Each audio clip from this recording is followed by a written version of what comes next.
உங்கள் தங்கம் வெள்ளி வைர நகைகளை விற்று பணம் பெற நம்பிக்கையான நிறுவனம் மேக்ஸ் கோல்ட். கால் 04454545545. தங்கம்னா காசு, அது விற்கணும்னா மேக்ஸ்.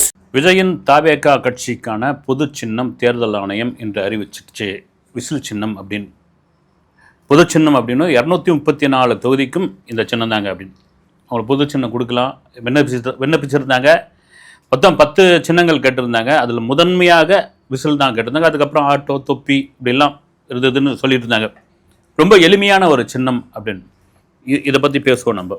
இதுக்கிடையில் விஜயை அப்படியே தனித்து விட்டுட்டாங்க. அவரை யாருமே கண்டுக்கல. விஜய் பாட்டுன்னு ஒரு நட்டாத்தில் கிடக்கிறாரு, இனிமேல் விஜயெல்லாம் சீன்றதுக்கு ஆள் இல்லைப்பா அப்படின்ற மாதிரியான ஒரு விமர்சனம். அதுக்கான காரணம் என்னன்னு, இந்த உட்கட்சிக்குள்ளே ஒரு பூசல் நடந்துக்கிட்டு இருக்கு. தாவேக்காக்குள்ளே பெரிய பூசல். அந்த பூசல் அதுவும் சீனியராக 2-3 பேர்லாம் உள்ளே இருக்கிறவங்களே காயப்படுத்துகிறாங்க, அவங்கள அவமானப்படுத்துகிறாங்க. இதெல்லாம் வேலைக்கு ஆகாது. அந்த சீனியர் பூரா ஏன்டா இங்கே வந்தோன்னு பிச்சுன்னு வந்துட்டாங்க. இதுவும் ஒரு பக்கம் ஓடிக்கிட்டு இருக்கு. இதுக்கும் பேசலாம். அப்புறம் விஜய் வாயை திறக்க மாட்டேன்றாரு. எதுக்கு எடுத்தாலும் வாயை திறக்க மாட்டேன்றாரு. எதுக்கும் பதில் சொல்ல மாட்டேன்றாரு. அவர் பாட்டுன்னு மௌன அரசியல் பண்ணிட்டு போகிறார். இந்த மௌன அரசியல் எந்த அளவுக்கு எடுபடும், இதெல்லாம் சேர்த்து இந்த வீடியோவில் பார்ப்போம். முதல் விஷயம், இப்போ விசில் சின்னம் கொடுத்துட்டாங்க. அது தாவேக்காவினர், விஜய் தொண்டர்கள், விஜய் ரசிகர்கள், விஜய் கட்சியினர் எல்லாரும் கொண்டாடிக்கிட்டு இருக்காங்க. கொண்டாட வேண்டியதுதான். அது கொண்டாடுறதுக்கான காரணம் என்னென்னா, திரும்ப ஒரு எக்ஸ் வலைதளத்தில் ஆரம்பிக்கப்பட்ட கட்சி அப்படின்னு கேலி பண்ணாங்க. பனையூரில் அலுவலகத்திலே கட்சியோட கொடியை அறிமுகப்படுத்தினாங்க. விஜய் பெருசாக எங்கும் பேசந்தே கிடையாது. இந்த கட்சியில் 2.5 வருஷத்தில் என்ன பண்ண போகுது அப்படின்ற மாதிரி ஒரு விமர்சனம் இருந்த பொழுது, அந்த கட்சியுடைய வளர்ச்சி கடகடன்னு வளர்ச்சி, மக்களுடைய செல்வாக்கு, விஜய் போகிற இடம்லாம் கூட்டம், அதுக்கும் ஒரு விமர்சனம். சரி, நடிகரை பார்க்குறதுக்கு கூட்டம் வரதானப்பா செய்ய அது என்ன பெரிய விஷயமா அப்படின்னு. அப்படி அந்த கூட்டம் வந்தது. அந்த கூட்டத்தினால் ஒரு பெரிய சம்பவம் நடந்து, அந்த சம்பவம் விசாரணைக்குள்ளே இருக்குது. அந்த விசாரணை சம்பந்தமான சில விமர்சனங்களும் இருக்குது. வரட்டும். குற்றப்பத்திரிகையில் பேர் சேர்த்துட்டாங்க. அப்புறமா முதன்மை குற்றவாளி அவர் எடுத்து திகாரில் அடைக்க போகிறாங்க. ஆச்சா போச்சா அப்படின்னாங்க. அதெல்லாம் ஒன்றும் கிடையாதுங்க. வழக்கமான விசாரணை தான். விசாரணை முடிஞ்சாச்சு. அடுக்கடுக்கான விமர்சனங்கள்லாம் இருக்குது. இதில் முக்கியமான விமர்சனம் என்னென்னா, இந்த பொது சின்னம் கிடைக்குன்றீங்களா, அப்படி என்ன இந்த சின்னத்தினால வந்துட போகுது அப்படின்னு. நீங்கள் இந்த ஈரோடு மாநாட்டு சமயம் கூட செங்கோட்டையன் பத்திரிகையாளர் சந்திப்பில் சொல்லியிருந்தார்.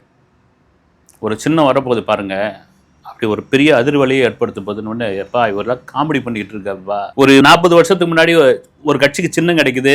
அந்த சின்னத்தை வச்சு அந்த கட்சி பிரபலமாகும், பிரபலப்படுத்தும், மக்களிடம் கொண்டு போய் சேர்க்கும். அப்போ சின்னம் தான் முக்கியம். அதுவும் குறிப்பாக என்னென்னா, ரொம்ப எளிமையான சின்னமாக மக்களிடம் போய் சேரணும். அந்த எளிமையான சின்னம் கிடைத்தவர்கள் எல்லாம் அரசியலில் அந்த கட்சிகள்லாம் அப்படி மேலே வந்திருக்குது. எம்ஜிஆர் கூட கிடைச்சது பார்த்தீங்கன்னா ரெட்டலை அப்படின்போது அவருக்கும் அமைஞ்சது ரெட்டலையை 2 விரலை காட்டினாலே போதும் அப்படின்னு. உதயசூர்ணி கூட 5 விரல் அப்படி விரிச்சு காட்டலாம். கை சின்னத்துக்கு இது உண்டு. பெரிய பெரிய சின்னங்கள்லாம் கிடைச்ச இதெல்லாம் காணாமலாம் போச்சு அப்படின்னு. உண்மையாக ஒரு 40-45 வருஷத்துக்கு முன்னாடி, இல்லை 30 வருஷத்துக்கு முன்னாடி கூட பார்த்தீங்கன்னா, பாமர மக்களுக்கு அவங்கள தொகுதியில் நிற்கிறவங்க பேர் தெரியாது, எந்த கட்சியும் தெரியாது. அப்போல்லாம் ஓட்டு சீட்டில் தானே வாக்கு செலுத்தணும். அப்போ அந்த பெருசுங்கிட்டலாம் சொல்லுவாங்க, இந்த சின்னத்தில் ஓட்டு போடணும், நல்லா ஞாபகம் வச்சுக்கோ. அப்போல்லாம் இந்த ரிக்ஷாவில் இதுவெல்லாம் கூட்டுமையெல்லாம் இறக்கலாம் விடுவாங்க. ஒரு நபர் கூட்டுமை கூட ஓட்டுலாம் போடுவாங்க. அதெல்லாம் தேர்தல் ஆணையம் தடை பண்ணிட்டாங்க.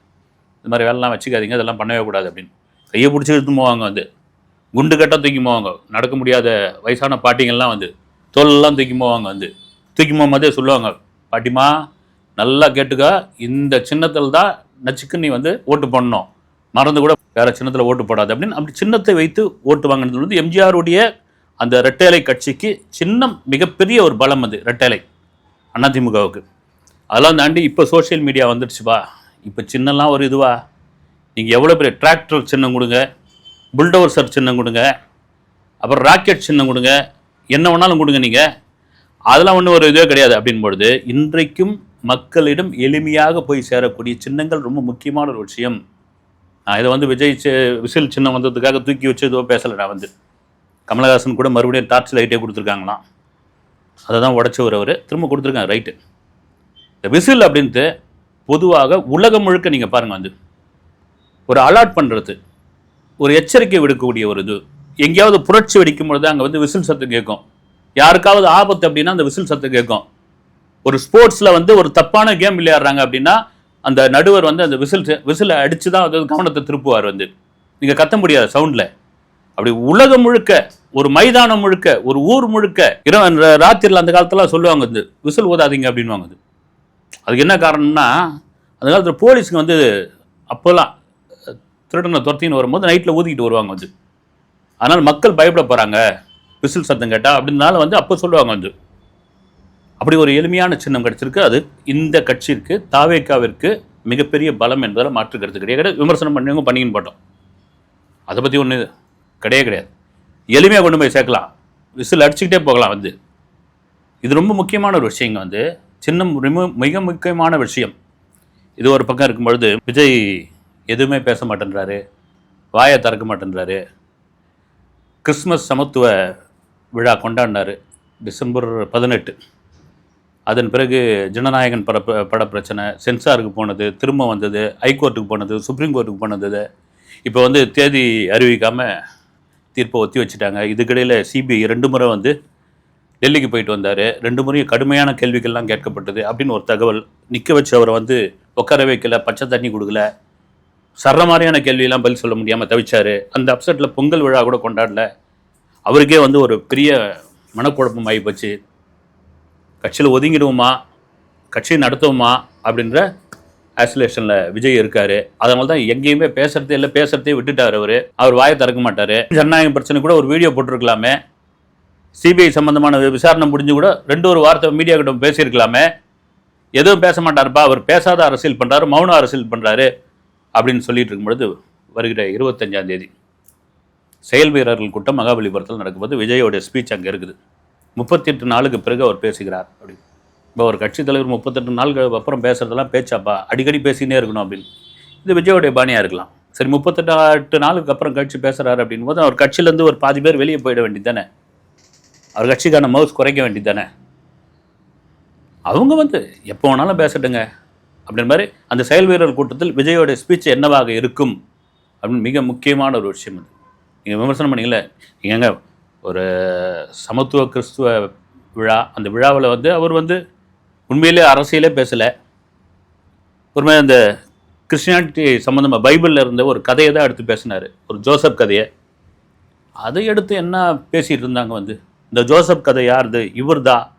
அந்த ஜோசப் கதை வந்து எதை வச்சு சொல்கிறாரு, யார் அதை சொல்கிறாருன்ற அளவுக்கு ஆயிடுச்சு இல்லைல்ல. அப்போது ஒரு நடிகரை தாண்டி ஒரு கட்சி தலைவருடைய அந்த ஸ்பீச்சுக்கு காத்துக்கிட்டு இருக்காங்க.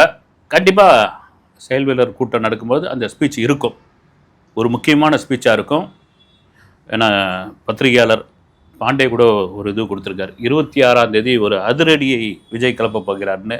அதுக்கு அவர் தெரிஞ்ச சோர்ஸில் சொல்கிறாரா இதுவாக சொல்கிறாருன்னு தெரியல. இது மாதிரியான விஷயங்கள் இருக்குது அது. ஏன்னா விஜய் எது பேசினாலும் 10 நிமிஷம் பேசுகிறாரா, 12 நிமிஷம் பேசுகிறாரா, பேசுகிறது வந்து தலைப்புச் செய்தியாகவும் போஸ்டர் செய்தியாகவும் நேஷனல் மீடியாக்களுடைய முக்கிய செய்தியாகவும் மாறுதில்லை. இது ஒரு முக்கியமான ஒரு விஷயம். சரி, என்ன பேச போகிறோன்னு பார்க்குறோம். இந்த செயல் வீரர்கள் கூட்டம் மிக முக்கியமானது. ஏன்னா தொடர்ச்சியாக வந்து இந்த தாவேக்கா தொண்டர்களாக ரொம்ப சோர்ந்து போயிருக்காங்க. 234 தொகுதியிலேயே நிற்கிறதுக்கு ஆள் இல்லைப்பா, இவங்க பாட்டு விசில் சின்னம் கொடுத்துட்டாங்க, என்ன பண்ண போகிறாங்க, இந்த மாதிரியான விமர்சனங்கள் ஒரு பக்கம் இருக்குது. இதுக்கிடையில் என்ன ஆகிப்போச்சு, இந்த கூட்டணி விஷயம். முன்னாள் சட்டமன்ற உறுப்பினர்கள், முன்னாள் மாவட்ட செயலாளர்கள், இப்போ உள்ள சட்டமன்ற உறுப்பினர்கள் எல்லாம் விஜய் கட்சிக்கு வரப்போகிறாங்க. நான் கூட பேசியிருந்தோம். ஆனால் பச்சைன்னு ஒரு பக்கம் திமுகவில் போய் சேர்றாங்க, இன்னொரு பக்கம் அதிமுக பிஜேபியில் கூட்டணி வைக்கிறாங்க. குறிப்பாக டிடிவி தினகரன் வந்து தொடர்ச்சியாக விஜய் கட்சிக்கு ஆதரவு கொடுத்துருந்தார். எந்தவித சிக்னலும் நீங்கள் கொடுக்கல, ஆட்சி அதிகாரத்தில் பங்குன்னு சொல்லிட்டீங்க, அதை பார்த்து கூட யாரும் வரல. ஆனால் நான் தான் முதல்வர் வேட்பாளர்னு விஜய் விடாப்படியாக இருக்கார். யார்ப்பா வருவாங்க, இவங்களாம் பாருங்கள், அவங்கவுங்க கூட்டணிலாம் ரெடி ஆகிடுச்சு, எல்லாம் முடிவாயிடுச்சு. தேமுதிக கூட டிஎம்கே கூட தான் போக போகுது. விஜய் வந்து தனித்து விடப்பட்டார், அவருக்கு பெரிய இதுலாம் கிடையாது, தனிச்சு நின்னா பெரிய வாக்கெலாம் வராது, பெரிய கஷ்டகாலம், இதெல்லாம் விஜயோட முடிவா, இவருக்கு ஆலோசனை சொல்ல யாருமே இல்லையா, இந்த ஆலோசனை சொல்கிறதுக்கு வந்த செங்கோட்டையன், நாஞ்சில் சம்பத்து, இன்னும் சில பேர், குறிப்பாக செங்கோட்டையன் ஒரு சீனியர், 50 வருஷம் அரசியலில் இருந்தவர், புரட்சி தலைவர் எம்ஜிஆர், மறைந்த செல்வி ஜெயலலிதா அவர்கள், இவருடைய அரசியலுக்கு பெரிய ஒரு உறுதுணையாக இருந்தவர். அவர் தான் கூகுள் மேப்பு, அவர் தான் ரூட்டு தலை. ஆனால் எங்கள் கட்சியில் வந்த பிறகு ஒரு ஈரோட்டில் ஒரு மாநாட்டம் நடத்தினார். அதன் பிறகு பார்த்தீங்கன்னா உட்கட்சியில் தாவேக்காக்குள்ள செங்கோட்டையன் மீது ஒரு பெரிய அதிருப்தி. இவர் எங்கேயாவது முன்னிலைப்படுத்திக்க போறாரு, இவர் முன்னுக்கு வந்துட்டு போறாருன்றதுக்காக அங்கே நிறைய பேர் வந்து அவரை வந்து வெறுக்கிறாங்க. ஒரு ஒரு பத்திரிகையில் செய்தியாகவே வந்தது, பெரிய எட்டுக்கால செய்தியாகவே. குறிப்பாக புஷி ஆனந்த் வந்து அவர் உள்ளே புந்து பாலிடிக்ஸ் பண்ணுறாரு, இந்த கட்சிக்கே பெரிய எதிரி வந்து புஷி ஆனந்த் தான். செங்கோட்டையன் வந்து எங்கே வந்து லைம்லைட்டில் வந்துட்டு போகிறாரு, அவருடைய தலைவர் விஜயோடைய குட் பக்கில் அவர் எங்கே இடம் பிடிச்சிட்டு போகிறாரு அப்படின்றதுக்காக பயங்கரமானது. செங்கோட்டையனே வந்து ஏன்டா இதுக்குள்ளே வந்து நம்ம பாட்டுன்னு தெரியாமல் வந்துட்டோமே, நம்ம அதிமுகவே போயிருக்கலாம் பொழுது, இது மாதிரியான இதெல்லாம் வந்த பிறகு செங்கோட்டையனே கொந்தளிச்சு போய் ஒரு இன்டர்வியூ ஒன்று கொடுத்துட்டார்.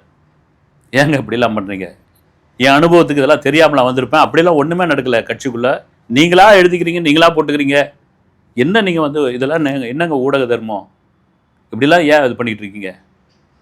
உண்மையாக வந்து விஜய் வந்து பேசலை, விஜய் வந்து எதுக்குமே குரல் கொடுக்கல அப்படிலாம் நீங்கள் சொல்லிட்டுருங்க. கிட்டத்தட்ட 1.25 கோடி தொண்டர்கள் உள்ள ஒரு கட்சி இது வந்து. நம்ம நீங்கள் விமர்சனம் பண்ணிங்கல்ல, 2.5 வருஷம் தான் ஆகுது கட்சி, சோஷியல் மீடியாவில் ஆரம்பிக்கப்பட்ட கட்சி, ஆன்லைனில் உறுப்பினர்களை சேர்த்த கட்சி. அந்த ஆன்லைனில் உறுப்பினர்கள் சேர்த்த கட்சி தான் 1.25 கோடி உறுப்பினர்கள் எங்ககிட்ட இருக்காங்க. 33% வாக்கு எங்களுக்கு இருக்கிறது. அவர் தரப்பில் சொல்கிறாரு, நாங்கள் கருத்து கணிப்பு நாங்கள் தனிப்பட்ட முறையில் எடுத்தோம், எங்களுக்கான செல்வாக்கு என்னன்னு தெரியும், அதையெல்லாம் மீறி எங்கள் கட்சி ரொம்ப ஸ்மூத்தாக எதுவும் வேகம் காட்டாமல் அதனுடைய பாணியில் அது போய்கிட்டே இருக்குது. பிப்ரவரி மார்ச்சுக்கு அப்புறம் எங்கள் அதிரடியை பாருங்கள். மற்றபடி கட்சியில் என்னை யாரும் மதிக்காமலாம் இல்லை, எனக்கு எதிராகலாம் யாரும் இல்லை.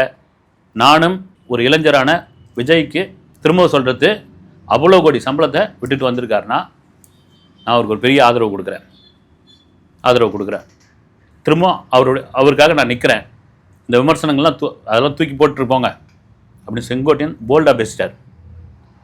இதுக்கிடையில் என்ன இப்போச்சுன்னா கடுமையான விமர்சனம், முக்கிய விமர்சனமாக என்னென்னா, கூட்டணி தான் எப்பவுமே ஒரு பலம். கட்சியை ஆரம்பித்து இப்போ தான் ஆரம்பிச்சிருக்கிறீங்க, 2026 இந்த தேர்தல் இப்போ தான் முதல் முறையாக சந்திக்கிறீங்க, அதுக்குள்ளேயே உங்களுக்கு ஓவர் கான்ஃபிடென்ட்டா? யாரையுமே கிட்ட சேர்க்க மாட்டேன்றீங்க, யார் வந்து பேசினாலும் ஒதுக்கி இது பண்ணுறீங்க, உங்களுக்கு லெட்டர் பேர் கட்சி தான் கடைசியில் வந்து நிற்க போகுது கூட்டணிக்கு, இதெல்லாம் வச்சுக்கிட்டு என்னப்பா பண்ண போகிறீங்க அப்படின்னு ஒரு கேள்வி இருக்கும்போது, ஒரு நண்பர் ஒருத்தர் புள்ளி ஒருத்தோட சோஷியல் மீடியாவில் ஒரு விஷயத்தை எழுதியிருந்தார்.